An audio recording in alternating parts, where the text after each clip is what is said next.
Aqui em Petrópolis. Alô, amigos. Hoje é dia 29 de março de 2024. Eu sou José Inácio Werneck, estou no Rio de Janeiro, mais precisamente no Recreio dos Bandeirantes, e Carlos Eduardo Novaes está em Pedro do Rio, perto de Petrópolis, e nós temos um assunto muito relevante, Novaes, que é a passagem dos 60 anos do golpe militar. Eu escrevi uma crônica chamada Este Golpe Sexagenário. Sexagenário. Eu, que já sou um octogenário, acompanhei de perto. Eu tinha, na ocasião, 26 anos, estava para fazer 27 anos, você é um pouco mais moço do que eu. Quantos anos você tinha em 1964? sessenta Faça e as quatro eu contas. estava para fazer 24, porque eu 24 faço em anos. agosto, faço em agosto. Agora, eu tenho uma história para contar, que eu vou contar depois de você Não, falar aí. conta agora, conta agora. Não, porque acontece o seguinte: eu era candidato à presidência do Centro Acadêmico Rui Barbosa, do CARB, que é Certo, um dos centros acadêmicos mais antigos do país e um dos mais politizados. Nós éramos três candidatos. Isso na quinzena final do mês de março.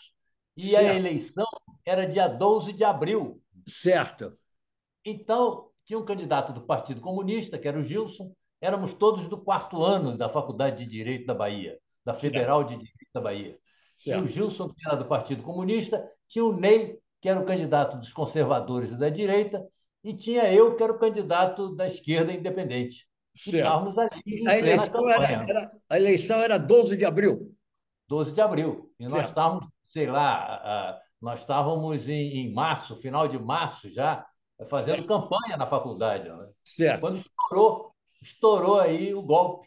E eu É, me lembro que teve uma Assembleia Geral lá na faculdade e o KO, o Carlos Alberto Oliveira, que depois foi para o Rio de Janeiro, aquele afro-baiano, é. não sei se Lembro você se bem. lembra dele. Pois É. é, ele era vice-presidente do Centro Acadêmico e disse: vamos agora todos para o centro de Salvador para avisar que não há nada de golpe nenhum, não há nada, os militares não estão lá, vamos desmentir essa história. Isso, Na isso, isso na véspera do golpe.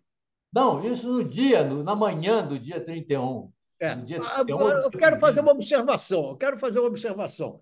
Passa. A turma do golpe, né, que estamos agora com a passagem dos 60 anos, gosta de fazer crer que o golpe, o que eles chamavam revolução, eu vou botar aqui uma coisa para mostrar a você, um instantinho só. Tá, porque não foi Em revolução, né? suma, eles gostam de fazer crer que o golpe, ou a revolução, como eles chamavam, foi no dia 31 de março, porque eles não queriam que ficasse com aquela imagem de 1º de abril, De que abril, é era o verdade. dia, e é o Dia Internacional da Mentira. Então, o Isso. golpe, a revolução seria uma mentira. Então, eles até hoje dizem que o golpe ocorreu no dia 31 de março. Eu tenho a prova cabal aqui, eu quero mostrar a você. Jornal do Brasil, no dia 1º de abril de Ah, 1964, dia 1º de abril, não tem nada ainda, nem de golpe, nem de revolução. Eles estão preparando, veja só, São Paulo adere a Minas e anuncia marcha do Rio Quadrangular.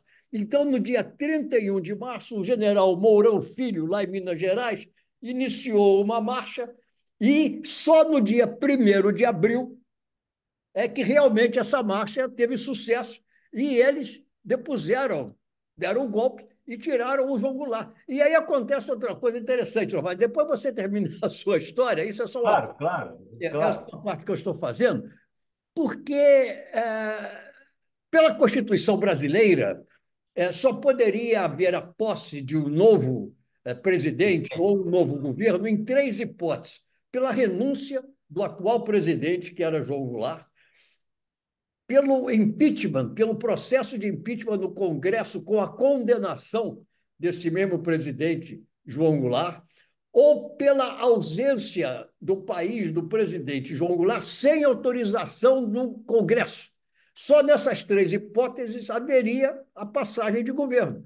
Não houve nenhuma dessas três hipóteses, porque o João Goulart, inclusive, estava no Brasil. Ele não renunciou, ele não foi impedido pelo Congresso, não houve processo de impeachment, e ele estava no Rio Grande do Sul. Então, realmente concretizou-se um golpe, porque aí impuseram, deram o poder ao Mazzilli, se não me engano, É, o Ranieri Mazzilli, um Ranieri senador, Mazzilli, Ranieri Mazzilli, é. que era o presidente do Congresso, e depois, Isso, então, houve a passagem do governo para o Marechal Castelo Branco.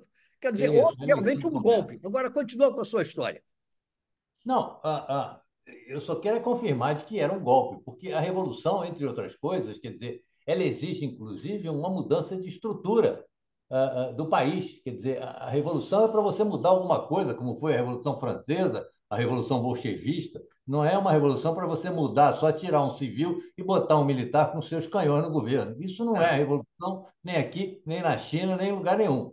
Mas é, para continuar com a minha caminhada, nós é, estávamos todos empolgados ali naquela campanha para ver quem seria o futuro presidente do CARB, e aí veio o golpe. Quando é. veio o golpe, aquilo ali parou. E eu me lembro até hoje, eu escrevi isso, inclusive, na crônica que eu botei no Facebook, sobre o golpe, esse sexagenário, eu escrevia que apareceu lá no jornal, na faculdade, uns 3 dias depois do golpe, um tal de Capitão Evandro, do Exército, que foi lá e melou com a possibilidade da eleição e instalou no poder o Ney, nosso colega Ney, que era um candidato de direita, era um radical de direita, era um É, aprendiz de Bolsonaro na época, quer é, dizer.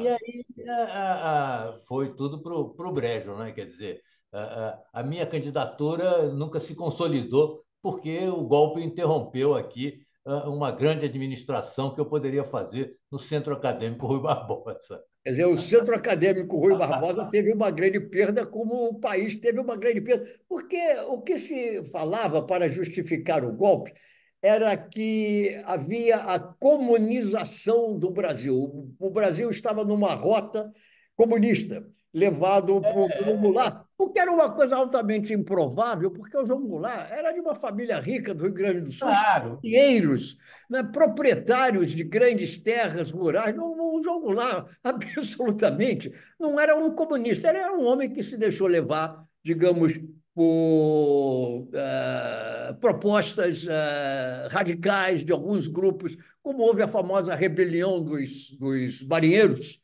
E, marinheiro, né? o Exército, a Marinha mandou que os fuzileiros navais fossem prender os marinheiros, e os fuzileiros navais, em vez de prender os marinheiros, eles se solidarizaram com os marinheiros. E criou-se, então, aquela atmosfera, e o Exército aí resolveu entrar em ação com o general Mourão Filho, e o resultado deram um golpe, e aí instalaram O que acontece, o José Inácio? O que hein? acontece é que até hoje ainda no Brasil, quer dizer, o João Goulart era um progressista. Era É, um progressista como esses progressistas que existem hoje e que são chamados pelos bolsonaristas de comunistas. é, Quando você pede a igualdade de direitos, sabe? A igualdade de direitos não significa necessariamente o que pensam esses caras que não, quer igualar os salários, quer igualar tudo, os direitos individuais. é. Quando se fala nisso, quando se fala em sindicatos e coisas desse tipo, acham logo que é um processo de comunização. E foi o que aconteceu na época. Quer dizer, eles talvez não estivessem suportando essa tentativa do João Goulart, talvez até de repetir o Getúlio na época dele, de tentar melhorar as condições de vida da população, do povo. É. Você sabe que hoje em dia 70% da população brasileira ganha no máximo 2 salários mínimos. Pô. Eu sei A disso. gente sabe disso tudo, pois é. Mas quando você fala em igualdade, quando você É, fala em estabelecer direitos, quando você fala em povo, aí acham logo, negócio de comunista, ser é, comunista. Pô, é. Novaes, seria interessante relembrar também mais ou menos o que se passava naquela ocasião, que é o seguinte: o João Goulart tinha sido eleito presidente, ou vice, melhor dizendo, ele vice, tinha sido vice, eleito vice. vice-presidente da República junto com o Jânio Quadros. Foi uma coisa muito Isso. interessante, porque o Jânio Quadros era o candidato da direita, apoiado pela UDN, e o É candidato verdade. a vice-presidente da chapa do Jânio Quadros era o Milton Campos, um político mineiro Isso, também de direita. E isso. o João Goulart era candidato a vice-presidente na Do chapa do lote, Henrique Lott, o do marechal lote. Henrique Lott, que tinha garantido a posse de Juscelino Kubitschek quando tinham tentado dar o golpe para impedir a posse do Juscelino Kubitschek. Bom, então o João Goulart houve uma, digamos, uma traição de alguns eleitores que, em vez de votarem no Marechal Lott e votarem no João Goulart, preferiram votar no Jânio Quadros, que era um populista, não, um demagogo, um homem da vassoura, e no João Goulart. E o João Goulart foi eleito vice-presidente. O Jânio Quadros tentando dar um golpe para ganhar mais poderes, já que ele estava em confronto com o Congresso, tentou dar uma de esperto e disse: vou renunciar, certo de que o Congresso diria: não, não, por favor, não renuncie. Não, aceitar, esse sim renunciou. Aceitar a renúncia do Jânio Quadros, do Jânio Quadros, e aí a consequência é que o João Goulart assumiu. Aí os militares, quando o João Goulart assumiu, impuseram o regime parlamentarista. Parlamentarista. O E Tancredo foi o impedir primeiro-ministro. que o João Goulart tivesse realmente poderes concretos. Algum É, tempo o que a gente precisa explicar, o que a gente precisa explicar para essa geração que não viveu essa é, época, é que, na época da eleição do Jânio Quadros, era possível, os vice-presidentes eram independentes na votação. é, A partir da mudança na Constituição de verdade. 88, quer dizer, o vice-presidente passou a estar preso ao presidente da República na eleição. Então, É, não dava mais, não dá mais para você dissociar, votar no é, Bolsonaro e votar num é, candidato, sei lá, do PSOL ou coisa parecida, é. para vice. Perfeito, Na época perfeito. era assim. É. Mas então o que ocorreu foi o seguinte: quando o Jânio renunciou e o João Goulart naturalmente passou a ser o presidente, os militares então impuseram o parlamentarismo para que não Foi. tivesse poderes de falar. Algum tempo depois, um ano depois, um ano e meio depois, houve um plebiscito e, por esmagadora maioria, Maioria. o parlamentarismo foi rejeitado. E o João Goulart ficou realmente como o presidente da República. Aí começaram, então, os movimentos mais populistas, pedindo mais populares, digamos, pedindo reformas, e a resistência de uma. Isso é que é importante dizer, Lombardo, a resistência de uma parte dos militares, porque não foram todos os militares que apoiaram o golpe. O Henrique Lott, por exemplo, ele não apoiou o golpe. Henrique Lott Não, claro. diversos militares foram presos porque se opuseram ao golpe, mas a maioria dos militares, na ocasião, ficou com o golpe. E aí tivemos uma ditadura que durou 21 anos. O Lott, inclusive, foi o presidente que se poderia dizer de esquerda, foi É, candidato da é, esquerda, né? é, Toda a esquerda votou no Lott, porque o Lott estava lá com o João Goulart, que era um representante mais nítido, mais claro dos progressistas no país. Então, o Lott certamente não estava a favor desse golpe. E que é um golpe que pontua a história do Brasil desde a proclamação da República. Na proclamação da República já houve um golpe em cima do Deodoro, pô. Então, exato. isso há os golpes e as tentativas de golpes. Eu me lembro tanto da história de Jacareacanga, você se lembra? Eu lembro Eu não bem. lembro muito bem da história, eu não me lembro muito bem da história, mas lembro que foi também uma tentativa de golpe no Brasil Central lá, e que quiseram Foram alguns militares revoltados que foram para lá. militares, exatamente. E o que aconteceu é o seguinte: é uma coisa importante que deve ser dita quando a gente lembra que o quê? 2 anos, um ano, na última eleição presidencial, nós estamos em 2024, 2 anos, portanto, né? Estamos entrando no segundo ano.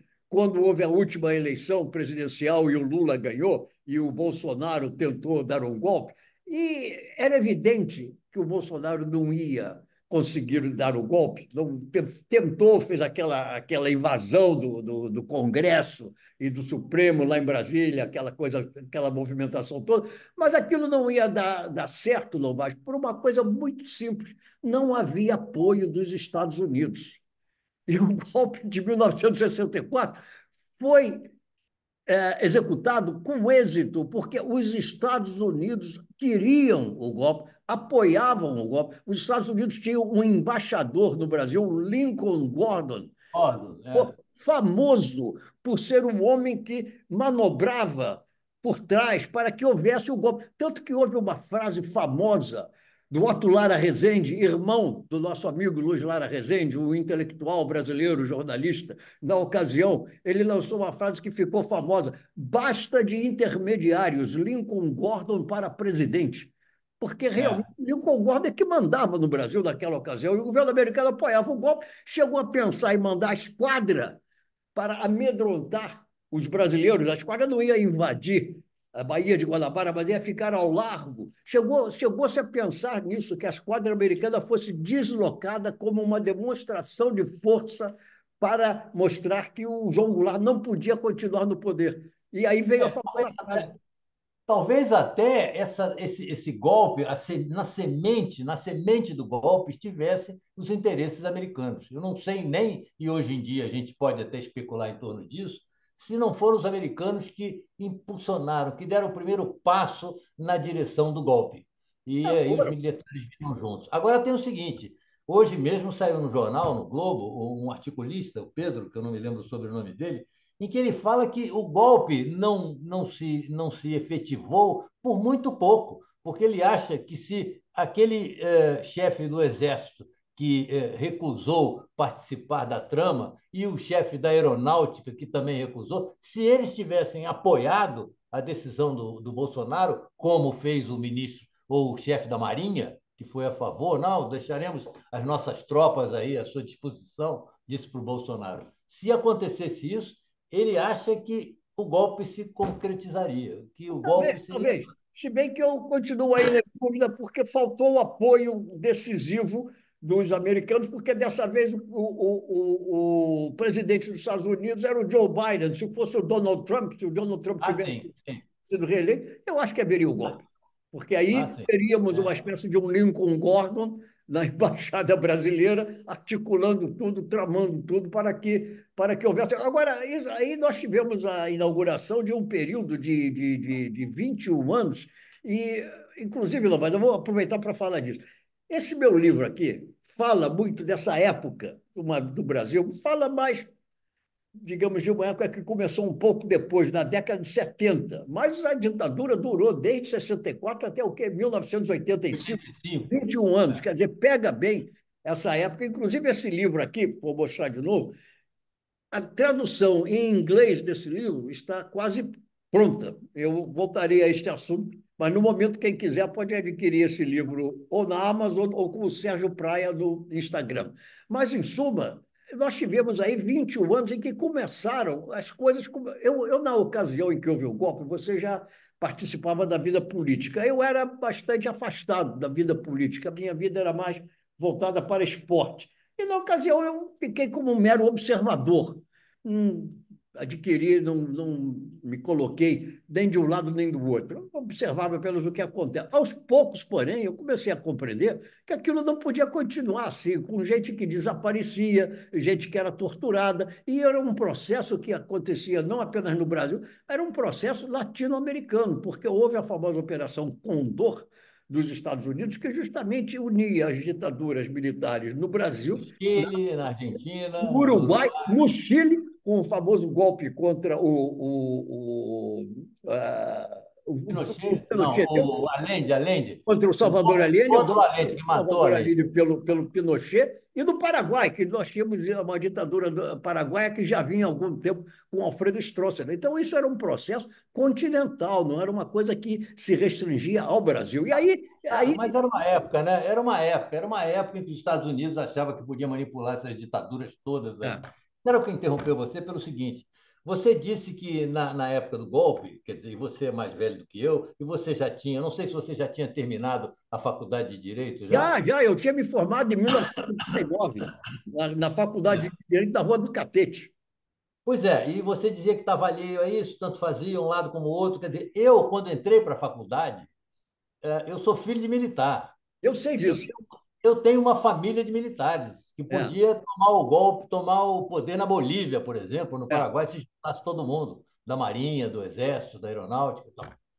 Minha mãe era de prendas domésticas. Eu estudava no Zacarias, estudei Aliás, 10 anos. famosa expressão no Brasil, prendas domésticas.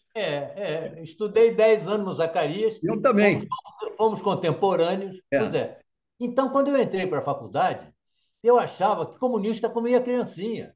é. Até o dia que eu vi o vice-presidente lá, que era o Ivan, não sei das quantas, um cara louro, de olho azul, todo com ar de escandinavo, eu digo, porra, mas isso é que é ser comunista? Pô, o cara é bonito. Bom, o que eu quero dizer com isso é o seguinte, é que a faculdade, o exercício do diálogo social, político, cultural na faculdade, virou a minha cabeça completamente. Eu deixei aquela aquela sensação de quando eu entrei para a faculdade e que eu não conhecia, o mundo ainda era aquela coisinha fechada. O meu pai achava que os padres estavam virando comunistas, coisas desse É tipo. que o seu pai era de direita. Claro, pô, a Marinha toda, eu acho que é de direita, até hoje, Era da Marinha. chefe da Marinha, Mas nem era só todos, não, mas nem todos. Isso é que eu falei. Houve militares que foram presos pelos próprios Ah, sim, militares. claro, É. claro, claro. E eu tenho a história de um militar, amigo meu, o Heitor, que era da Marinha, e que foi dado, e que foi considerado, a Revolução deu ele como morto, ele foi reformado e morto, Ah, dado sim. morto. Ele, Houve isso, uma coisa interessante. Eles departamento eram, pessoal, eles eram considerados como mortos e as mulheres recebiam pensões como viúvas. é Eles isso, é estavam isso. vivos. Essa história é uma história surrealista. É, Porque um dia a mulher dele, a Glorinha, foi chamada no departamento pessoal da Marinha para ser comunicada pelo sargento lá que atendia, porque todo mundo que atende lá na Marinha, tudo militar, era um sargento, informar a ela que, infelizmente, que o marido dela estava morto. Aí ela vira-se para ele e diz assim, mas como? Quando eu saí de casa, ele estava lá mudando uma lâmpada na sala. Eu digo, minha senhora, ele está morto. E não discuta. oficialmente. É, Se quiser considerá-lo vivo, isso pode ser considerado uma subversão. é. E aí, Ela passou a ela receber chegou uma em pensão como casa, viúva. ela chegou em casa e foi comunicar ao marido. Isso tem uma É, notícia triste para lhe dar. Mas é. o que foi, minha querida? O que aconteceu? Morreu alguém? Morreu Morreu, sim. você. Você. É um país realmente surrealista. Coisa ridícula, Zé Inácio. É, Porra, é um absurdo. É é, verdade. é. Ah, É como dizia o hoje, Stanislau Ponte Preta: coisa que só tem no Brasil e não é jabuticaba é besteira. é, é verdade. A revolução foi uma besteira, uma revolução que declarou que as pessoas que eram vivas estavam mortas e a viúva recebia pensão e o marido tinha que ficar em casa, não podia ir trabalhar porque estava morto. Porque quando houve o golpe, o Heitor saiu de casa para defender a lei, a ordem e as instituições. É, E aí ele descobriu que a lei, a ordem e as instituições tinham mudado de lado. E aí ele foi preso, porque ele estava com a cabeça na legalidade. E é, não era uma coisa legal que estava acontecendo, era um golpe. Aí é, ele foi preso, foi reformado, foi tido como morto, porra. E a vida dele virou de cabeça para baixo, com a Glorinha, a mulher dele lá, tendo que resolver as questões lá na Marinha, burocráticas, coisas é. desse tipo. Mas E havia uma depois ele foi mentalidade. perdoado. É, Quando houve anistia, ele foi perdoado pelas coisas que o golpe fez com ele. é, Entendeu? Ele não tinha que ser perdoado. Nós é que tínhamos que, evidentemente, se fosse o caso, perdoar aí. E, aliás, foi o que nós fizemos. Eu acho que, diferente da Argentina e diferente do que houve no Chile, em que os militares todos golpistas foram condenados, aqui a gente passou uma borracha, jogou tudo para debaixo do tapete. Tanto é que ainda hoje é a mentalidade brasileira. O Lula não está nem querendo comemorar ou criticar a passagem dos militares Isso é pelo que eu golpe. queria perguntar a você: por que, que o Lula está dando essa de fingir que não houve o golpe? Não, ele não está querendo dar uma de fingir que não houve o golpe, ele não está querendo criar mais arestas, porque ele sabe que dentro da caserna tem um monte de militares ainda que festeja 31 de março. E ele acha que se Primeiro de ele abril, né? Vamos lembrar, eles têm que festejar, é o 1º de abril. Sim, mas estão festejando 31 de março. Você não disse isso para eles ainda? Eu acho bom você mandar um e-mail lá para Forças Armadas, para o comando, e dizendo que é 1º de abril e não 31 de E março. vou repetir aqui, eu quero mostrar para que as pessoas realmente acreditem, porque fica aí essa história, que é uma história mentirosa, está aqui. No dia 1º de abril de 1964, não tinha revolução, não tinha golpe, não tinha nada. O Jornal do Brasil estava noticiando no dia 1º de abril, São Paulo adere a Minas. Então, foi naquele dia, 1º de abril, que houve o golpe. Está aqui Na documentado. verdade, Zé, já estava em marcha aí, né? Já estava Estava em em marcha. marcha, mas só E, além do mais, você aconteceu tem que aqui, ó. considerar É, Além do mais, você tem que considerar o seguinte: a nossa imprensa não é muito confiável. Eu hoje mesmo coloquei no Facebook o seguinte: por quê? Por quê? Por que cargas d'água a nossa imprensa, intimorata imprensa brasileira, não informou sobre a ida do Bolsonaro para a embaixada da Hungria? Foi o New informou. York Times, lá nos Estados Unidos, foi que fez esse furo, deu essa notícia, porque nenhum jornal do Brasil comentou isso, sabia disso, não sabiam, não sabiam. O New Não, York Times eu acho interessante. A pessoa, para estar bem informada sobre o Brasil, precisa ler Le Monde, precisa ler o New York Times, porque às vezes eles sabem de coisas que ou a imprensa brasileira não sabe ou não divulga por algum estranho motivo. Por falar nisso, Honor, me dá uma. Você sabe que eu moro fora do Brasil, estou aqui apenas de passagem. Como é que anda aí esse caso da Marielle? Afinal, foram pessoas importantes, deputados e outras altas não, autoridades não, mandaram foram matar a Marielle? os irmãos Brazão Ah, e o cara que, olha só que absurdo, isso foi outra pergunta que eu fiz também e que não encontrei uma resposta ainda no Facebook. O chefe da Polícia Civil, que foi quem planejou todo chefe da Polícia toda, Civil. o chefe da Polícia Civil, toda a trama para o assassinato da Marielle. Inclusive, diz a imprensa que o Rony, que fez a delação, informou Tony que Lessa. que o Rivaldo, acho que é Rivaldo Barbosa, eu acho que é o nome do tal chefe da Casa Civil, tinha dito que não era para matar a Marielle junto ali do Palácio da Gaiola de Ouro, do Palácio dos Vereadores, lá da É, Câmara de é, é. Vereadores, porque isso Se poderia não me engano, ainda é provocar. ali perto do Teatro Municipal, não é isso? Pelo menos era. Ali na Cinelândia ainda que Na isso poderia Cinelândia. provocar o ingresso da Polícia Federal no caso, Que e foi que a não Polícia era. Federal que, afinal, acabou deslindando isso tudo, né?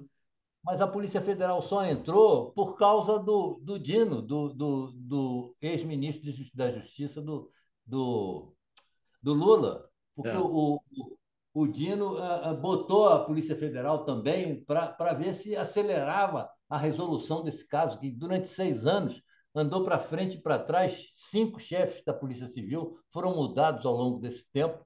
E esse cara, o cara que era o chefe, o chefão mesmo, acima dos delegados da Polícia Civil, esse tal de Rivaldo Barbosa, ele foi indicado por os militares na época em que houve a intervenção no Rio de Janeiro.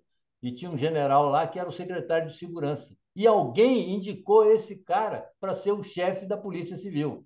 E eu pergunto no texto aí que eu botei no Facebook, quem foi que indicou esse cara? Porque aqui no Brasil é tudo à base de indicação, né? Os caras indicam. Então, alguém de má fé já deve ter indicado esse cara, porque ele poderia articular toda essa trama aí para matar a Marielle. Ô, Novaes, você precisa me admitir como seu amigo no Facebook para eu ler essas coisas. Eu não Ué, sabia que você tinha escrito isso. não, eu escrevi, eu às vezes escrevo só um comentário ligeiro, Certo, né? Assim como certo, isso. Estou curioso para saber quem foi que indicou o chefe da Polícia Civil para esses generais da intervenção. certo. Aí, pô, aí fico vendo os comentários todos que vêm junto. E como hoje eu botei a história da imprensa. Quer dizer, eu estou curioso para saber por que, nenhum jornal brasileiro anunciou a ida de Bolsonaro à embaixada da Hungria e a delação, a País, informação veio lá do hemisfério norte, pô. país, a Hungria, que tem um homem muito de direita, o Viktor Orbán, como O presidente, que Vitor, era uma espécie de uma trinca, né? Viktor Orbán, Donald Trump e Jair Bolsonaro. No momento, só tem o Viktor Orbán. agora você inclua nessa trinca aí o Milley, aquele cabeludo Ah, lá. sim, aí já é um quarteto. Já é um quarteto, já é um É, quarteto. E o Orbán é um Bolsonaro europeu, pô, não tenha é. dúvida. É um cara radical de direita. Eu acho que ele tá além do. Eu me lembro que eu tinha um editor, Jaime Bernardes, um português, ele está aí ainda. Um português muito curioso, porque ele era casado com uma alemã, tinha um filho sueco e um canário belga. Então, O a casa. canário belga. Vem cá, esse português entra aí na história a propósito de quê? Não, o que eu estou querendo dizer é que era um cara. Eu convivi com ele mais de 10 anos e não Certo, falava sobre política, porque ele era um cara que estava à direita do fascismo. Você certo. conhece alguém à direita do fascismo? Era Porque o ele. fascismo é o fim da linha, né? Sim, mas ele tem alguma ligação com o Bolsonaro ou com o Victor? Não, não, isso é só um exemplo de que o Ah, certo, Orbán certo, é certo. Tudo outro. bem. O Orbán é É, um outro direitista além do fascismo. muito bem. Mas olha, então eu acho que a gente mostrou mais ou menos como era a situação, e eu quero encerrar, lembrando essa época de ditadura, 21 anos de ditadura no Brasil, essa Operação Condor, essa coisa toda, lembrando uma frase de Winston Churchill. E eu digo isso sempre a meus amigos de direita quando eles vêm me falar, querer defender o Bolsonaro, ditaduras e diabo quatro. Eu sempre digo, a democracia é o pior sistema de governo, com exceção de todos os outros. Quer dizer, pode ser uma porcaria, mas é melhor do que qualquer outro sistema de governo. Novaes, É vamos verdade. por aqui. Sexta-feira vamos conversar de novo. Tá bom, mas a gente recomeça daí de onde nós paramos, tá? Então, cara, combinado. Tem que apertar aqui o botãozinho certo, senão eu faço tudo errado. Tá, um Valeu. abraço. Grande Tchau. abraço. Hoje.